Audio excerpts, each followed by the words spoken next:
So in this code here, in the JSON parser example, first we're going to include the Arduino JSON library. And you can add this by going to the sketch, include library, and the manage libraries. This will open up this window, and here you can search up this library, and right here, here it is. I already have it installed, and you would just click install here.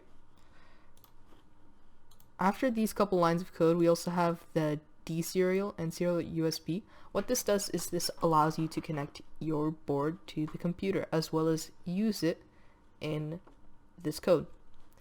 After that, we're gonna go to the static JSON document as well as this, and what this lets you do is deserialize or do the opposite to your info.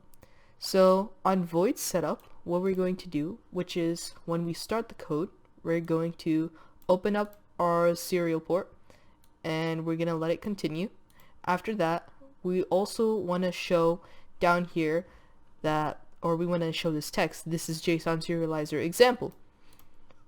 Here, this is all our info, or like example info, that we want to show in the serial monitor. As well as we have this counter here.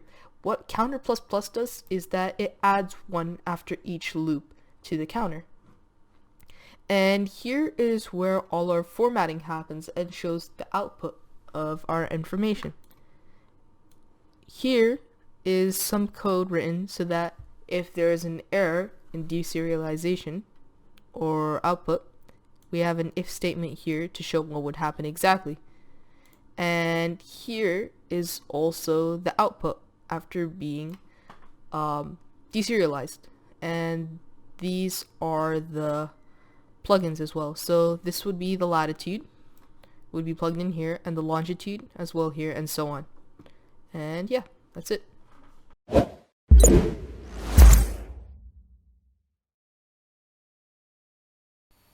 So for this Arduino board, or this model specifically, plug in the cable to this port right here, to the farthest right, and you would just plug that into a USB cable, in which you would go to the Arduino IDE and select the port